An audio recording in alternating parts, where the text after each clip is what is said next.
ហេតុអីបានបងចាក់សម្លាប់មិត្តភក្តិរបស់ខ្លួនបងដោយសារតែអន់ចិត្តរឿងគាត់សន្យាថាជូនខ្ញុំទៅកន្លែងធ្វើការថ្មីតែដល់ពេលហើយគាត់បានជូនទៅគាត់នៅតែនិយាយថាឲ្យទៅរកខ្លួនឯងទៅឲ្យទៅខ្លួនឯងទៅរកកន្លែងថ្មីព្រោះកន្លែងហ្នឹងខ្ញុំអត់បានភ្ញៀវអត់បានអីចឹងបងមុនពេលឈានដល់ការសម្លាប់ជនរងគ្រោះតើបងមានគម្រោងរយៈពេលប្រហែលថ្ងៃហើយទៅសម្លាប់ជនរងគ្រោះបានបងមុនមួយថ្ងៃថ្ងៃហ្នឹងបងថ្ងៃគាត់លូដែរហ្នឹងហើយគាត់ប្រាប់តាំងសិលថាឲ្យទៅកន្លែងផ្សេងទៅបាទអញ្ចឹងកត្តាដែលសម្លាប់ជនរងគ្រោះគឺដោយសារតែទី1រកការងារមិនបានឲ្យធ្វើហើយទី2លូដាក់បងច្រើនពេកអញ្ចឹងទៅបាទគាត់ចេះដេញលូដែរខ្ញុំថាបងជួយខ្ញុំទៅរកការកន្លែងហ្នឹងធ្វើព្រោះខ្ញុំអត់ស្គាល់កន្លែងហ្នឹងទេគាត់ព្រោះថាដោយសារកន្លែងថ្មីគាត់ស្គាល់ពេលខ្ញុំចង់គាត់ជួយទៅទៅគាត់ថាអត់បានជួយទៅទេគាត់នៅនិយាយអត់បានយល់ទៅទេបានយល់ទៅហើយគាត់នៅតែលូថាទៅរកកន្លែងហ្នឹងថ្មីទៅនៅកន្លែងនេះអត់បានទេបានអីចឹងបងប្អូននេះគឺជាមុខឃាតករដែលយកកំបិតចុងស្រួចចាក់ទៅលើមិត្តភក្តិខ្លួនឯងបណ្ដាលឲ្យស្លាប់នៅក្នុងហាងម៉ាស្សាមួយកន្លែងនេះបងប្អូនមុខឃាតករត្រូវបានសមត្ថកិច្ចព្រហ្មទណ្ឌកម្រិតធ្ងន់នៃស្នងការនគរបាលរាជធានីភ្នំពេញបានធ្វើការឃាត់ខ្លួនបាននៅពេលដែលឃាតកររូបនេះបានចាក់សម្លាប់មិត្តភក្តិរបស់ខ្លួនឯងនៅពេលនេះកម្លាំងសមត្ថកិច្ចបាននឹងធ្វើការបង្ហាញមុខជាសាធារណៈនៅនឹងស្នងការនគរបាលរាជធានីភ្នំពេញផ្ទាល់តែម្ដងនារសៀលថ្ងៃទី20ខែមិនិនាឆ្នាំ2025នេះយើងសូមលើកបងប្អូនថាកន្លងទៅថ្ងៃទី16ខែមិនិនាឆ្នាំ2025នេះជនសង្ស័យរូបនេះដែលជាឃាតករបានចាក់សម្លាប់មិត្តភក្តិរបស់ខ្លួននៅក្នុងហាងម៉ាស្សាមួយកន្លែងជាច្រើនកំបិតចុងស្រួចនេះបាទជាច្រើនកំបិតនៅសង្កាត់បឹងតបែកខណ្ឌចកាមុនរាជធានីភ្នំពេញពាក់ព័ន្ធនឹងជនសង្ស័យបានធ្វើការសារភាពថាការចាក់សម្លាប់មិត្តភក្តិរបស់ខ្លួននេះគឺដោយសារតែមិត្តភក្តិរបស់ខ្លួនមិនព្រម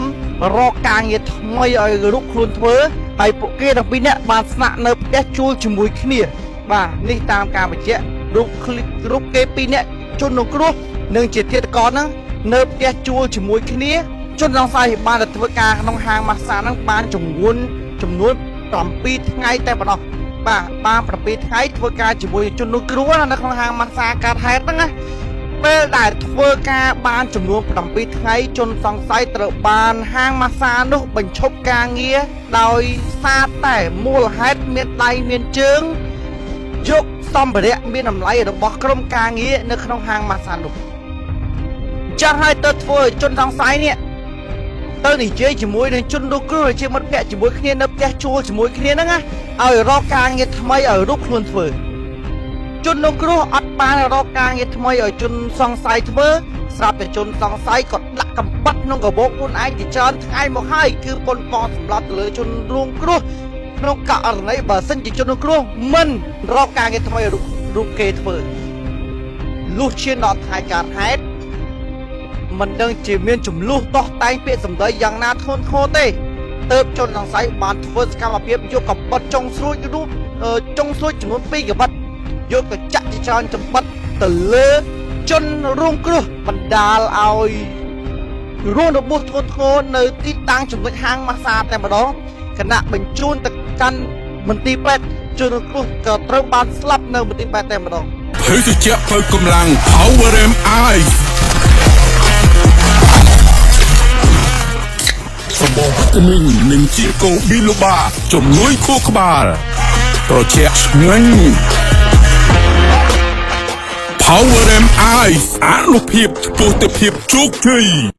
សេរ៉ូមុខយិនសិនកំតិចមាស 24K ជួយព្យាបាលស្បែកមុខដែលមានមុនជួមអាចរុយ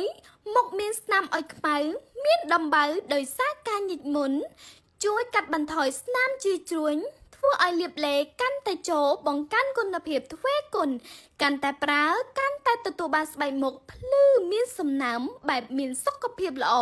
ប្រើមិនត្រូវមិនប្លែកធានាបដូរលុយជូនវិញគ្រប់ចំនួនបើប្រើជាឈុតបែបនេះរឹតតែទទួលបានគុណភាពទ្វេគុណ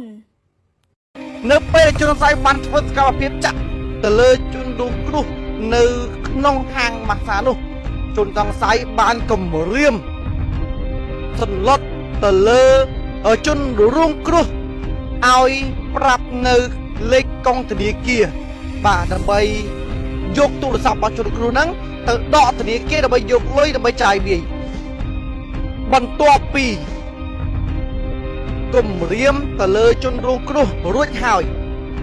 ដើម្បីយកទូរស័ព្ទទៅដកនៅធនាគាររបស់ជនរងគ្រោះហ្នឹងជនសង្ស័យក៏បានយកកំបិតទៅចុងក៏ដូចជាកំបិតយកទៅគម្រាមក្រុមការងារនៅក្នុងហាងម៉ាស្សាហ្នឹងយកទូរស័ព្ទរបស់ក្រុមការងារបុគ្គលិកក្នុងហាងម៉ាស្សាជាច្រើនគ្រឿងទៀតដើម្បីយកទៅលក់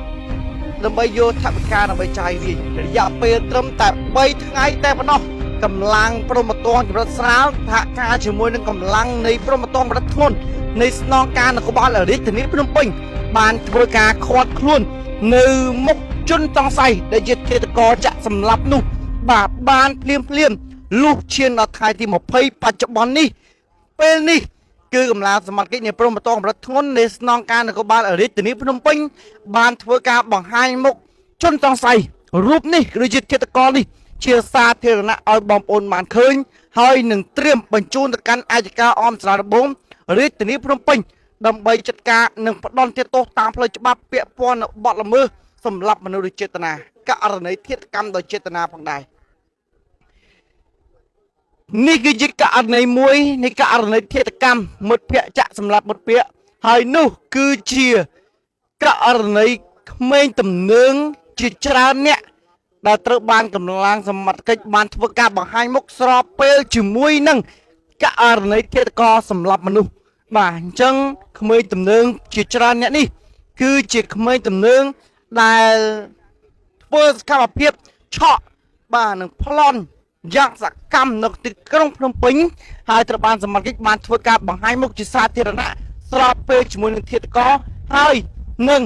យកបញ្ជូនទៅសាលាដំបងរាជធានីភ្នំពេញដើម្បីចាត់ការតាមនីតិវិធីច្បាប់ទាំងអស់តែម្ដង